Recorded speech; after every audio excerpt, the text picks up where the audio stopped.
이야기 세상에서 어떻게 나를 만날 수 있을까? 그리고 우리가 꿈을 꾸잖아요. 그런데 지금도 우리가 예술적인 경험을 한다는 건 꿈을 꾸는 것인데 깨어서 꾸는 꿈이지 않을까라고 생각이 들어서 저는 이 문장을 굉장히 좋아하거든요. 깨어서 꿈을 꾼다는 건 내가 결정할 수 있고 내가 선택할 수 있는 부분들이 가장 큰 힘이지 않을까 싶어요. 그래서 오늘 상상을 경험하고 이야기를 통해서, 연극을 통해서, 드라마를 통해서 나를 만나는 그 과정이 어떻게 진행되어지는지 같이 나눌 수 있으면 좋을 것 같습니다. 제가 5분 정도를 굉장히 빠르게 연극치료의 어떤 뿌리, 근간을 설명해 드리도록 할게요. 시작해 보겠습니다. 네. 기본적으로 심리치료, 그리고 정신의학, 연극, 이 세 가지의 분야에서 연극치료가 시작되어졌다라고 생각을 해보시면 좋을 것 같아요. 그냥 단순하게 사이코드라마만이 연극치료가 아니라, 드라마 치료가 아니라 다양한 부분에서 뿌리가 존재한다. 그래서 심리치료, 정신의학, 연극. 이제 1990년, 1920년 그때 이제 프로이드가 등장을 하게 되는 거겠죠. 그리고 그 의학에서는 작업 치료가 시작이 되어집니다. 그리고 연극에서는 조금 더 배우의 감정에 집중하는 스타니슬라브스키라고 하는 연출가가 등장을 하게 돼요. 이제 1930년, 20년이 지난 그때부터 이제 프로이드와 융이 생각을 다르게 하고 또 프로이드의 후기 학파인 위니코트가 등장을 하게 되죠. 우리가 잘 알고 있는 모레노 선생님이 이때 등장하신 분이세요. 그래서 드라마 치료가 사이코 드라마구나 라고 익숙한 부분들은 그만큼의 역사가 있기 때문에 그러지 않을까 싶어요. 그리고 이제 작업 치료 안에서도 삶의 행동을 적응하기 위해서 조금 더 행동에 대한 부분들을 집중하는 치료가 시작이 되어집니다. 그리고 스타니슬라브스키와 이제 함께 연구하는 제자들, 그리고 여러 연출가들이 아르토 브레이트, 그리고 이제 교육연극과 같은 뭐라고 할까요? 연극에서의 분야도 나뉘어지게 됩니다. 그래서 드라마 치료가 교육연극에서부터 시작되었다라고 이야기하시는 분들도 계시고요. 드라마 치료가 이 무대 자체 안에, 연극 안에 치료가 있다라고 강의하시는 선생님들도 계세요. 그런데 이 연출가들이 인간에 대한 탐색을 하는 그 과정에서 이제 치료의 속성을 조금씩 경험하게 되는 거죠. 그래서 아직까지 드라마 세라피라고 하는 드라마 치료가 1950년 전에는 이름이 없었어요. 드디어 이제 1950년대부터 드라마 치료에 대한 부분의 접근성이 조금 더 강조되어지는 부분들이 생기게 되는 거죠. 그래서 융의 관점에서도 더욱더 이 액티브 위트, 적극적 상상이라고 하는 부분들에 집중이 되어지는 부분들이 있고요. 그리고 위니코트의 이론을 근간한 놀이치료가 시작이 되어지고요. 그리고 모레노 선생님이 더 확장시킨 사이코 드라마가 이제 1950년대부터 활발하게 활동을 하게 됩니다. 그리고 작업 치료에 대한 부분들이 좀 더 예술 치료의 접근 안에서 창의적 예술 치료라고 하는 이름이 시작되게 되고요. 그리고 이 그로토스키에 대한 부분들이나 교육연극, 포스트 모더니즘에 대한 이론들이 만들어지기 시작해요. 연극학 안에서도. 그리고 이제 드디어 1970년에 드라마 세라피라고 하는 이름을 교육연극에 제가 여기다가 적어놨을까요? 네. 스폴린, 그 즉흥과 드라마 우리 맨 밑에 교육연극 그 다음에 슬레이드라고 하시는 교육연극 그 선생님이 드라마 세라피라고 하는 단어를 처음 사용하게 되세요. 그래서 그때부터 이제 연구가 시작이 되어져서 1970년대는 하나의 이론적인 모델들이 만들어지게 됩니다. 그래서 초월자 드라마 치료는 융의 관점에서, 그리고 정신요동 드라마 치료는 위니코트의 관점에서, 그리고 정신극적 드라마 치료는 모레노 선생님의 사이코 드라마의 관점에서, 그리고 창의적 예술 치료는 작업 치료의 맥락 안에서 통합적 드라마 치료라고 하는 부분들이 발달하게 되고요. 그리고 그롭토스키의 연기 방법에는 신체 정서적 드라마 치료라고 하는 부분들, 신체 지각에 대한 부분들이 집중하게 되고요. 그리고 포스트 모더니즘 공연 안에서는 인지치료의 관점이나 이야기치료의 관점에서도 드라마 치료가 확장되게 되는 부분들이 있어요. 그리고 무대, 자연스럽게 연극 안에서도 치료적인 공연이라고 하는 부분들로 이제 모델이 만들어지게 됩니다. 그리고 이제 교육연극의 한 파트로는 즉흥성과 훈련을 강조하는 드라마 치료가 이루어졌어요. 이건 지금 1990년도이니까 지금 30년 전의 이야기겠죠. 그리고 30년 안에는 또 이 안에 세부적으로 2개, 3개의 모델들이 또 분파되어지기 시작합니다. 드라마 치료는 사이코 드라마 하나가 아니라 굉장히 다양한 관점에서 그 뿌리를 해서 연결되어지는 것이라고 생각해 보시면 좋을 것 같아요. 그래서 현대 적용되어지는 드라마 치료는 거의 20가지 이상에서 25가지의 모델들을 활용하게 되는데 치료사의 입장에서는 어느 한 부분에 집중하게 될 수밖에 없겠죠. 그런데 제가 생각하는 드라마 치료는 결국은 어떻게 상상이 현실을 맞설 수 있게 할 수 있는지. 그래서 그 루이스 캐럴이라고 하는 분이 우리가 잘 알고 있는 이상한 나라 앨리스의 작가 분이세요. 이분이 이야기한 그 문장 굉장히 좋아해서 우리의 삶 속에서 결국은 맞설 수 있는 유일한 무기는 우리가 상상할 수 있느냐, 상상할 수 없느냐가 건강함에 대한 굉장히 중요한 부분일 수 있겠죠. 어떠신가요? 요즘 상상하고 계신가요? 어렸을 적 내가 소꿉놀이를 할 때, 어렸을 적 친구들과 함께 놀이터에서 놀았을 때의 그 상상력을 지금도 내 삶에서 발현하고 있는지 질문을 해보시면 좋을 것 같아요. 그렇다면 드라마 치료는 아주 간단하겠죠? 극적 현실이라고 하는 이야기 세상에서 나의 삶을 어떻게 상상하게 해줄 수 있는지, 그것이 우리가 알고 있는 상징의 의미를 어떻게 해석할 수 있느냐, 그것을 연극 치료, 드라마 치료로 설명하자면 상징을 예술이라고 하는 은유적 표현을 통해서 어떻게 의미화시킬 수 있느냐. 그래서 선생님들이 지금 트레이닝 받고 있는 그 부분 안에서 이 은유적인 표현을 예술적으로 할 수 있다. 그러면 드라마 치료사라고 이야기할 수 있습니다. 5분. 끝. 네. 그러면 우리가 상상을 경험해보는 시간 가져보도록 할까요? 원래는 제가 움직이면서 하는 게 좋은데요. 지금 빽빽하게 움직이기 때문에 이동하다가 앉으면 30분 다 지나갈 것 같아요. 그런데 지금 하는 행동은 그냥 이 공간을 탐색하는 과정이라고 생각해 보시면 좋을 것 같아요. 자, 종이를 얇은 종이를 반을 접어서 이 모퉁이 부분 있죠? 모퉁이 부분을 이렇게 도려내면 동그라미가 하나 나올 거예요. 누군가는 네모를 만들 수도 있을 거고요.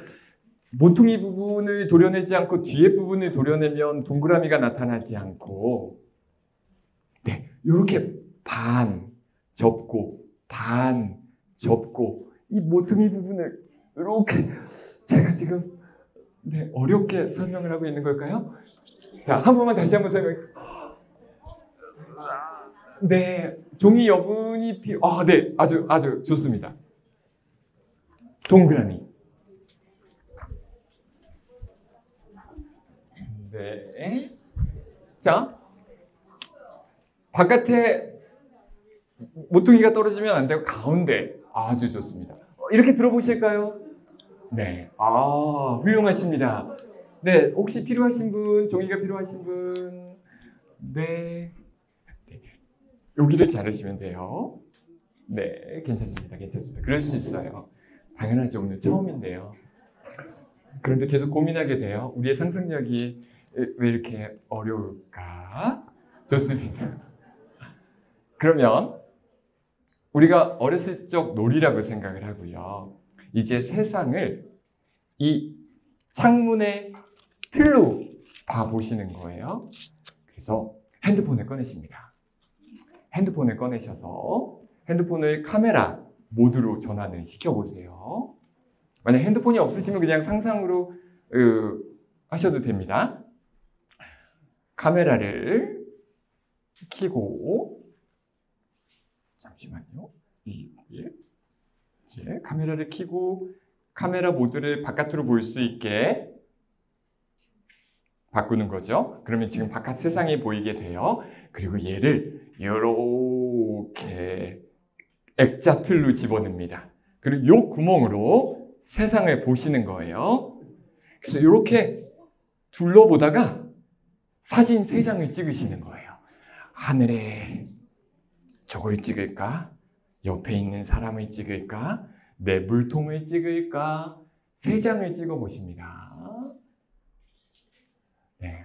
원래 움직이면서 하면 더 많은 것들을 관찰할 수가 있을 거예요. 근데 오늘은 움직일 수가 없으니까 주변을 이렇게 멀리 보면서 그 사람이 떠오르면 그 사람을 찍어주시고요. 너무 많이 찍으면 안 돼요. 3장만 찍으세요. 좋습니다. 어렵지 않죠? 우리 직원놀이 지금 하고 있는 거 맞죠? 정말 어려운 제가 작업을 네. 네. 그럴 수 있습니다. 이게 어려울 수 있어요. 하지만 우리가 이렇게 잠깐 우리 네. 여기서 셀카를 많이 찍으신 분은 굉장히 쉬울 거고, 네, 찍어주신 분은 굉장히 어려울 수 있겠죠. 3장이 찍으셨죠? 좋습니다. 이제 종이를 내려놓고 내 사진첩에 다시 들어가시는 거예요. 내 3장을 어떤 사진을 찍었는지 생각해 보십니다. 3장의 사진을 찍으셨죠? 두꺼운 종이를 한 장 더 드렸을 거예요. 두꺼운 종이에다가 단어를 적어주시는 거예요. 제가 첫 번째 사진을 이 등을 찍었어요.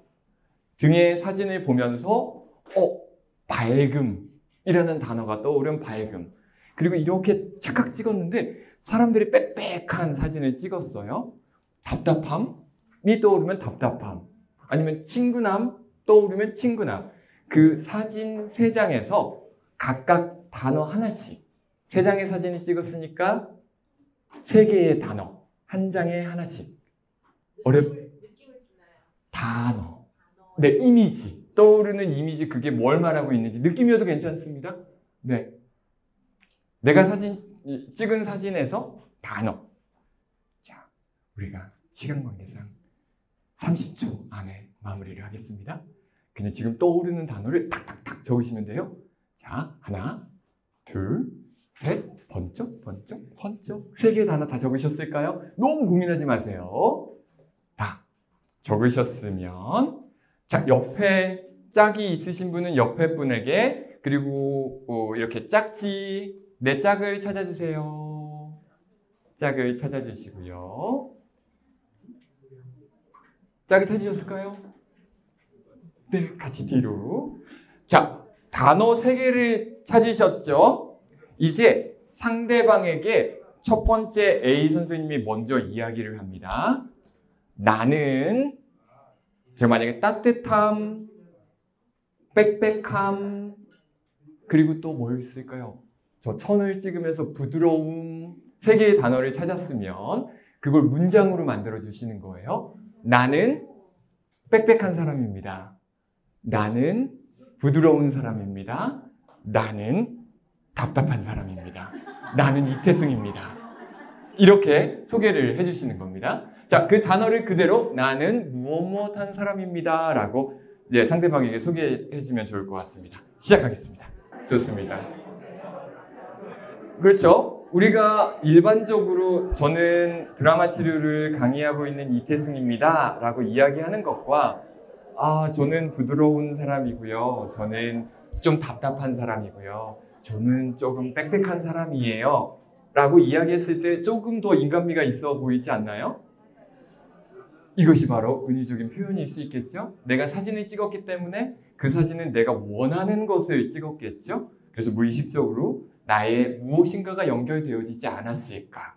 그런데 지금 찍은 사진 3장에는 긍정의 힘도 있겠지만 빽빽하고 답답하다라고 하는 건 내가 다른 사람한테 소개하고 싶지 않을 거예요. 지금은 이게 티칭 포인트니까 설명을 드린 거였겠죠? 그러면 우리는 드라마 치료를 통해서 건강함을 찾아야 하는 부분들이겠죠? 상상의 공간으로 넘어가 보도록 하겠습니다. 이제 모두가 눈을 감습니다. 내가 좋아하는 이야기 속 주인공 한 명을 선택해 보면 좋을 것 같아요. 요즘에 무엇이든 괜찮습니다. 해리포터가 떠오를 수도 있고요. 피노키오가 떠오를 수도 있고요. 옛 이야기, 심청이가 떠오를 수도 있습니다. 그런데 그 역할은 실제 지구상에 존재하지 않는 역할, 이야기 속의 주인공입니다. 이제 음악이 나오면 그 역할이 되어서 1분 동안 삶을 살아가게 됩니다. 이제 역할이 됩니다.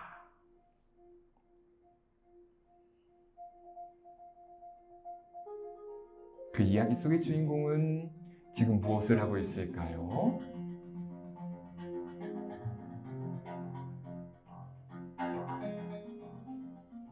그 이야기 속에서 나는 무엇을 만나고 있을까요?